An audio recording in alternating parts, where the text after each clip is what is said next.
Hello world, it's your boy TJ. Right now I'm doing, like I said last podcast, doing interview with people that are a big influence in my life and big influence in my community. Today I have a special guest, Mike, aka Pumpkin, Yeah, yeah.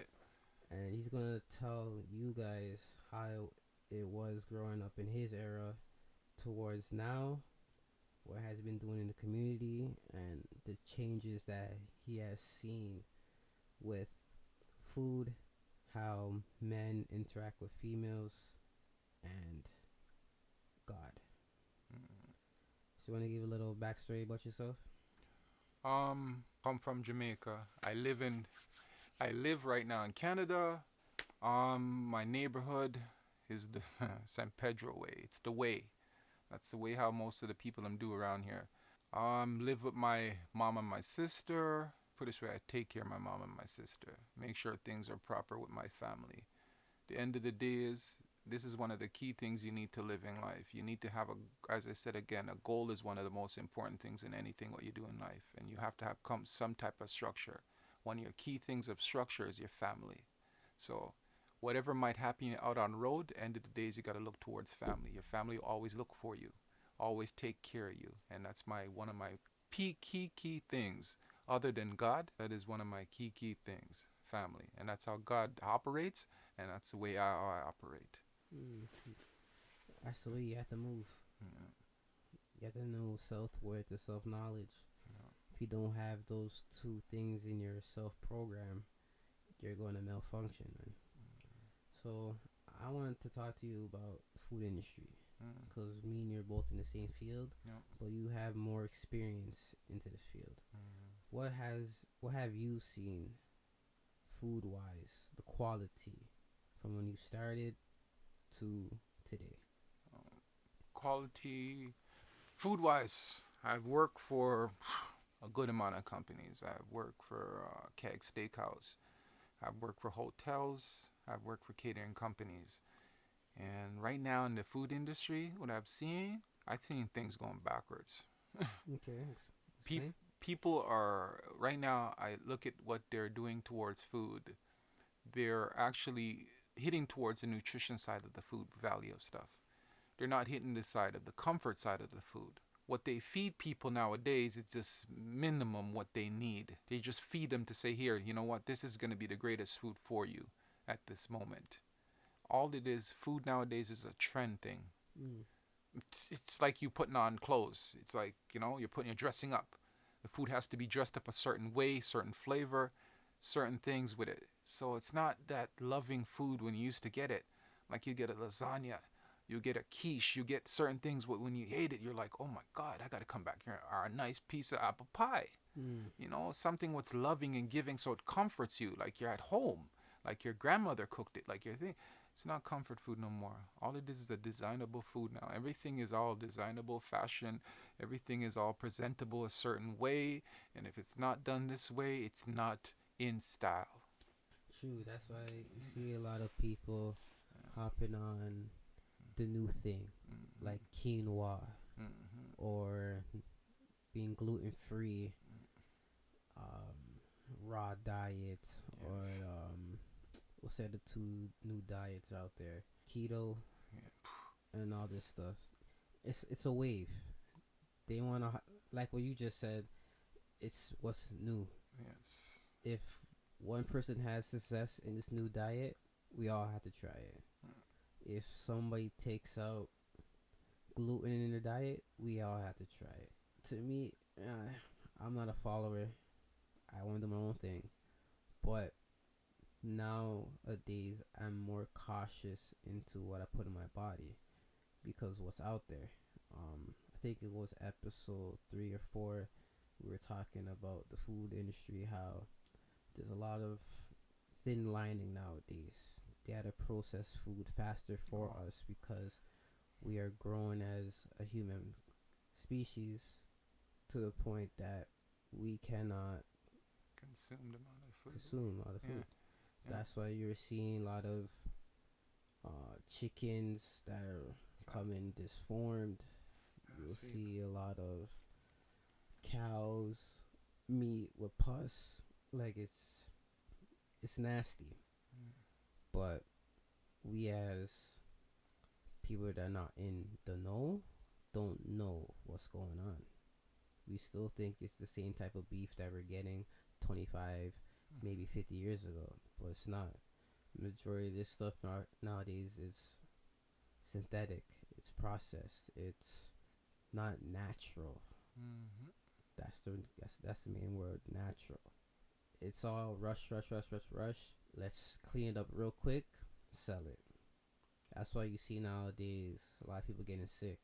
Immune systems are super low. Mm-hmm. Prices of High. meat Super high. super high, and people dying or getting cancer is higher. What it should be lower if we're growing faster as humans. If we're growing faster as humans, we should have better antibodies. We should have better resources coming through and for sicknesses. But it seems like on one scale, everything that shouldn't be going up is going up. But the stuff that really helps us grow and protects us is low. Mm-hmm. And the main ingredient to our health is what we put into our bodies. If the stuff that we're putting in our bodies isn't up to code, our body's going to shut down super fast, Yeah. which is scary. Yeah. Really scary. And I noticed that a lot of the products, what they're doing right now, like back in Jamaica, we used to call certain foods and certain things called poor people food. Mm. And I noticed that a lot of the stuff, what poor people food is, one of the most nutritious food you could ever have. A lot of this stuff was in those poor people food was actually making better stuff for our bodies to build certain things with our immune system and stuff that we didn't even know. These so-called rich people food was not good for you because what it is, the additive and preservative, what they put in there to keep it to last longer, that was the problem was. Poor people food, why the reason why poor people food is poor people food? Because it was eaten, it was bought the same day and it was eaten the same day. And it was just done, whatever it was. It wasn't like you left it over for a period of time. It was as fresh as possible as it could get. The rich people food, it was sat down there in freezers. It sat down there in a long period of times and sit down there. And what happens to that now? All that stuff, the bacteria deteriorates the food and stuff. So and that's why they have certain antibiotics will put inside those food to keep it longer, to keep wise. And just imagine those antibiotics within that food to go put in your body now, Mm. cause even more problems. And this is why a lot of sicknesses and a lot of different diseases are being pushed out. Some of these diseases, what they're called, they're man-made diseases. Like literally, those things are never ever supposed to be put in the hand. They're man-made diseases because of the food what we are consuming each and every single day, especially McDonald's and them food. The trans fat in the oil, what those fries are cooked in, the salt. There's so much stuff what we don't even realize that most of these fast food, and just listen to that word, fast food.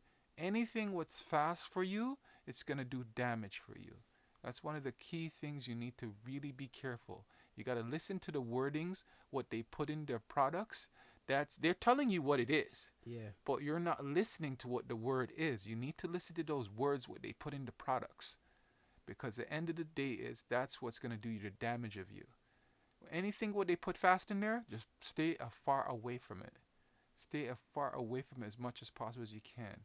If you can cook yourself, try to do some self cooking. There are so many things on internet nowadays that you actually could do it yourself. Any little products you want to go and do, all you got to do is punch in, boom, boom, 2 times, you have it no problem to cook it yourself. End of the day is if you get it fresh, do much as possible. Okay? Do your research as much as possible on this food what you're eating each and every single day. One of the key things what you need to realize too with the food you eat, breakfast is one of your key things you need every single day. Because what happens with your brain when you go to bed? Because if you get an 8 hour, 6 hour sleep, whatever the amount of sleep you get, your body digests everything with your body, the food what you had in there. So when you get up in the morning, you're empty. You need to fill back up, and breakfast is one of the key things. A lot of times when we get headaches and all these little things is because we miss breakfast. Whatever it may be, one of the key things with breakfast also too you need to start off with before you even drink anything for breakfast, drink some warm water. Forget the tea, forget the coffee, drink some warm water because your body needs something to dehydrate it back up, and warm water is one of the best things to do to get your body to dehydrate back up and get yourself back into normal. Then all of a sudden you start to eat what you need to eat. That's why you notice a lot of Chinese, what they do, they drink soup a lot. Because that soup, what it does, it clears out a lot of the toxins in your body and it helps you out a lot of things what you do. And I think those are the main things what you need to get yourself back with the things and the food what you eat and the food what you have each and every single day. So that's what I got to say about that. Speaking about the McDonald's, I'm doing a little experiment, if you want to call it. I bought um, chicken nuggets in October, okay? And to the point where I still have it to this day.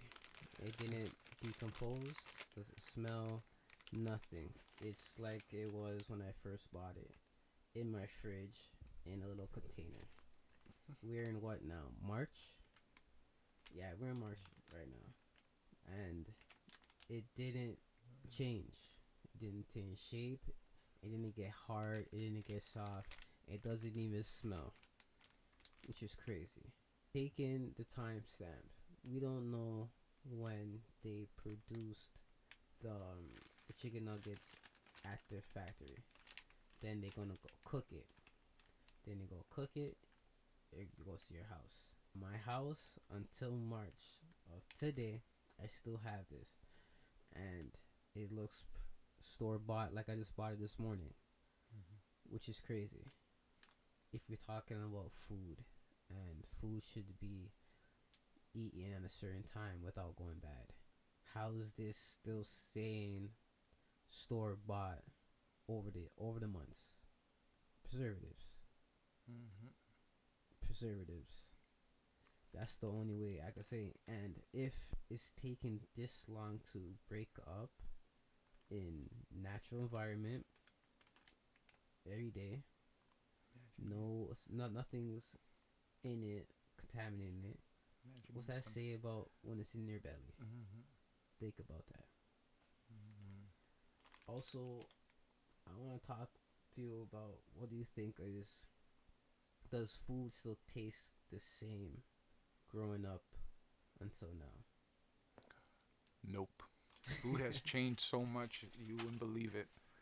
A lot of the things that we use in our food it's our seasonings. Mm-hmm. One of the key things with our seasonings, what make the food that's what gives the flavor of the food, and we seem to be tracting towards more Asian and Indian seasoning towards our food. When you put those type of seasoning in your food, you seem to lack, you know, taste, proper taste, because those seasonings seem to take away what really the food is about. You know, like the meat. The meat's a chicken, you know it's a chicken. It's a fish, the fish, you know. You put your little salt and pepper with it, put a little bit of thyme, you put a little mix with it. You don't have to put much seasoning with that.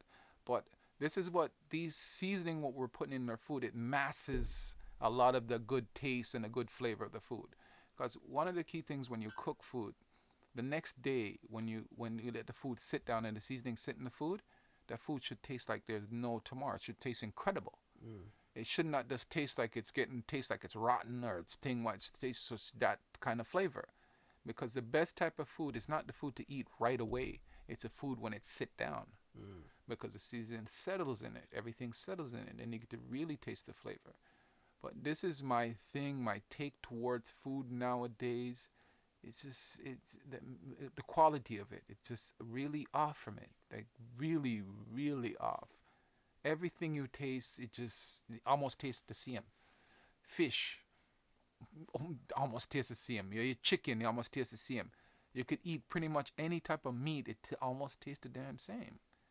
It just has that same type of quality flavor. It doesn't have it something what's ordinary. Only thing you might get different is a duck.